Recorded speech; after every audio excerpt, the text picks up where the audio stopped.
Hi everyone, I'm Julie Mitchell. I'm 28 years old, working as a marketing executive at Thompson & Brooks. Today, I want to share how my mother-in-law, Patricia, turned what should have been the happiest moments of my life into an ongoing nightmare. My husband, Mark, and I had been together for 3 years before tying the knot. Our love story was perfect, until wedding planning began and Patricia's true colors emerged. I'll never forget the day at the bridal shop. I stood in front of the mirror, admiring my dream dress, while my mom, Linda, beamed with pride, her eyes glistening with happy tears. "Darling, are you sure about that dress?" Patricia's sharp tones sliced through the moment. "It's a bit common.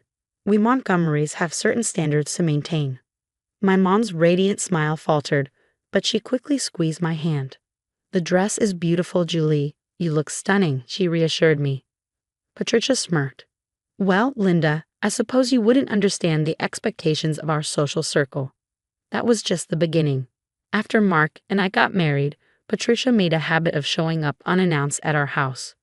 She'd rearrange furniture, claiming, "Mark always loved the paintings arranged this way when he was growing up. A wife should know these things." Thankfully, my best friend, Rachel, was there to support me. She witnessed Patricia's antics firsthand. "Your MIL is completely unhinged," Rachel said after Patricia cornered her at our housewarming party to interrogate her about my past relationships. Even Mark's sister, Emma, noticed the tension. Over coffee one afternoon, she confided, "Julie, Mom's always been like this. She drove away Mark's college girlfriend, too. She doesn't think anyone is good enough for her precious son." Things escalated when I announced my pregnancy. Patricia's enthusiasm was a facade for her controlling nature. "Oh, sweetheart, finally, a grandchild," she exclaimed. "Now I've already planned the nursery. Sage green walls, none of that awful yellow you mentioned." "Patricia, we've already decided on the design," I said firmly. "My dear," she replied with a patronizing smile. I raised Mark. "I think I know what's best for my grandchild." My mom tried to help by bringing over home-cooked meals and offering genuine support, but Patricia constantly undermined her efforts. "Linda, dear, shouldn't you focus on your own life instead of hovering?" "Julie has me now," she quipped one evening. The breaking point came during my baby shower. Patricia hijacked the planning, even though Rachel was the organizer. "This isn't some backyard barbecue," she scoffed. "My friends from the hospital board will be attending." She invited her entire social circle but accidentally left my mom off the guest list. Emma secretly showed me the original list, where my mom's name had been crossed out. Furious, I confronted Mark that night. "Your mother deliberately excluded my mom from the shower." "Babe, I'm sure it was just an oversight," Mark said, his tone pleading. "You know how busy she's been with the planning." Little did I know, the real storm was yet to come. The day I went into labor was supposed to be a moment of joy, but it turned into chaos. My contractions started during a quiet dinner with Mark. As we rushed to the hospital, Mark called our families. Within an hour, both my mom and Patricia arrived. Patricia barged into my room, clad in a designer suit. "I'll be in the delivery room," she announced.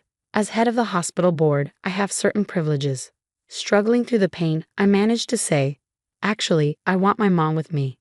"Don't be ridiculous, Julie. Linda doesn't have the social standing to handle such a delicate situation." Patricia snapped. My mom, who had been quietly arranging my comfort items, finally spoke up.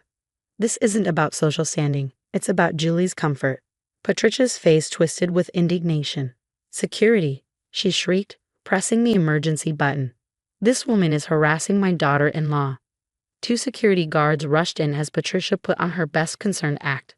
"I'm Mrs. Montgomery, hospital board director," Patricia declared, her voice dripping with self-importance. "This woman is making my daughter-in-law uncomfortable during labor. She's my mother." I screamed, another contraction hitting hard. The commotion drew Jenny, my nurse, into the room.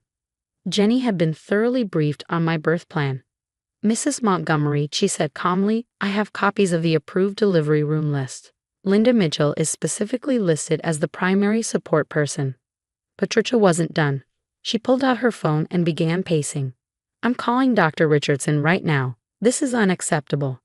Before I could respond, Emma burst into the room, her face flushed with anger. "Mom, stop it. I recorded everything you said at the baby shower about planning this." "You did what?" Patricia froze, her face draining of color. Yeah, Emma replied, holding up her phone. Including how you bragged to your friends about making sure that woman wouldn't be anywhere near your grandchild's birth. The security guards exchanged uneasy glances, clearly realizing they'd been manipulated.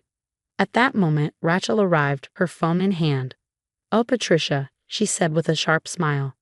Want me to share those texts where you schemed to ban Linda from the hospital? Mark finally found his voice. Mother, leave. Now. But darling, I'm only trying to protect. Get out, I screamed, my voice cracking from pain and fury. The look on Patricia's face as the same security guards escorted her out was priceless. But, of course, she couldn't resist a parting shot. Mark, your father will hear about this. The family name. The family name you married into. Emma cut in with a smirk. Dad already knows. Who do you think gave me the idea to record you? As Patricia's heels clicked away down the hall, my mom quietly took her place beside me, holding my hand. Mark stood beside us, looking shaken. I'm so sorry, Julie. I had no idea she'd go this far. Rachel was already typing furiously on her phone. Oh, the hospital board is definitely hearing about this abuse of power. Emma stayed behind, showing the nurse her recordings as evidence. But the truth about Patricia was just beginning to unravel. The days after my daughter Lily's birth should have been pure joy. Instead, Patricia's actions unleashed a storm. While I recovered in the hospital, her carefully crafted social facade began to crumble. You won't believe what I found. Emma burst into my room one afternoon, clutching her laptop. Mom's been embezzling from a hospital charity fund. She's been taking credit for donations she never made. Mark sank into a chair, his face pale. There's more. Dad called this morning. Apparently, she's been forging his signatures on charity documents for years. Nurse Jenny popped her head in. Mrs. Mitchell, several board members want to speak with you about Mrs. Montgomery's behavior. They're concerned about similar incidents with other patients. Rachel stormed in next, waving her phone. That witch has been spreading rumors about you at Mark's office parties. Jessica from accounting just sent me screenshots. Patricia told everyone you trapped Mark with the pregnancy. She what? Mark's face turned red. That explains why Johnson's wife was giving Julie weird looks at the company picnic. My mom, who just brought in soup, sighed. That explains the country club incident. Remember when those ladies canceled our spa day? Emma pulled out her phone. Listen to this. She played a recording and Patricia's familiar, smug voice filled the room. Of course I called security on her mother. We can't have someone from that background causing scenes in my hospital. I've got plans for my granddaughter, and they don't include mixing with the wrong sort. When did she say this? I asked, cradling Lily closer. Yesterday at her weekly bridge club, Emma replied. Right before she bragged about driving away Mark's college girlfriend by spreading rumors about drug use. Mark's phone buzzed. He glanced at the screen. It's Dad. Answering, he listened intently before hanging up. He's frozen her access to the family accounts. The charity board is meeting tomorrow. It's bad. The door opened and Patricia stepped in. Her eyes were red and her composure was gone. Julie, Mark, please, I can explain everything. Those recordings are taken out of context. Emma, how could you betray your own mother? Save it, Emma snapped.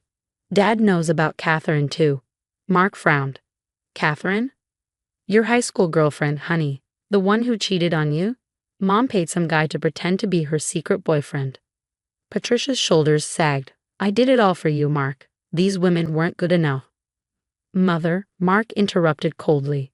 We'll let the board handle this. Patricia turned to leave, but Rachel smirked. Wait till she finds out what's coming next. The charity board meeting isn't the only surprise heading her way.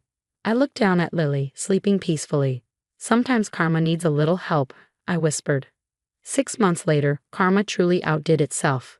While I sat in my office, celebrating a major promotion at Thompson & Brooks, Patricia's life had unraveled. Did you see Patricia at the grocery store? Rachel texted me. She was arguing about her credit card being declined. After the hospital board uncovered her charity fraud, Patricia lost everything. She was fired, demanded to repay stolen funds, and ostracized from her social circle. The designer clothes, country club membership, all of it had been built on lies.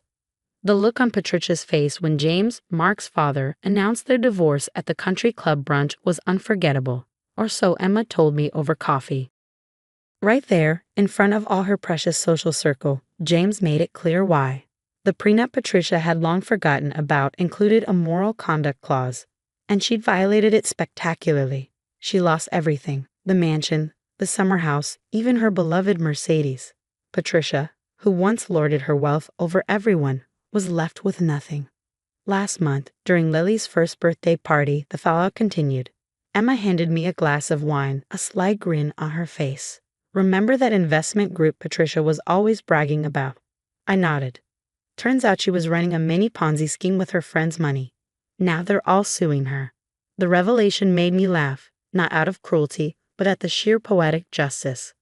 Mark, bouncing Lily on his knee, chimed in. "Honey, your mother's been calling again." "Oh, she's living in that tiny apartment on the east side now," he said. "The same neighborhood she once called questionable when your mom lived there." I couldn't help but smile at the irony. Speaking of my mom, she's thriving. After everything Patricia put her through, James hired her to manage his new charitable foundation.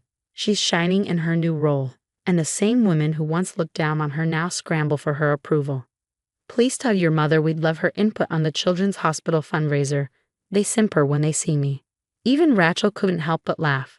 "Karma really is creative," she said over lunch last week. Patricia, of course, tried one last time. I ran into her at the supermarket, looking far from the polished socialite she once was. She clutched a knockoff designer purse, her mascara smudged and desperation etched across her face. "Julie, please," she begged. "I've changed. I've learned my lesson. Let me see my granddaughter." "Like you let my mom see me in the delivery room?" I asked, my voice calm but firm. She stood there, rain-soaked from the storm outside. "I'm sleeping on my sister's couch. Everything I built." "You mean everything you stole and lied about?" I interrupted. "Goodbye, Patricia, now and forever. We don't need you in our family anymore." These days, Emma keeps me updated on Patricia's downfall. She's working as a sales clerk at the same department store where she used to spend thousands on clothes. Apparently, she can barely afford her phone bill now. Meanwhile, Lily is thriving, a beautiful and happy baby surrounded by people who love her. Mark's relationship with his father has never been better. And our family, the real one, is stronger than ever. Yesterday, I drove past Patricia standing at a bus stop in the rain. For a moment, I considered stopping, but then her words from years ago echoed in my mind. We Montgomery have certain standards to maintain. Well, Patricia, I've maintained my standards: integrity, honesty, and love for my family. And look who's standing in the rain now. As for me, I'm sitting in my new corner office, looking at Lily's picture on my desk. Life has never been better.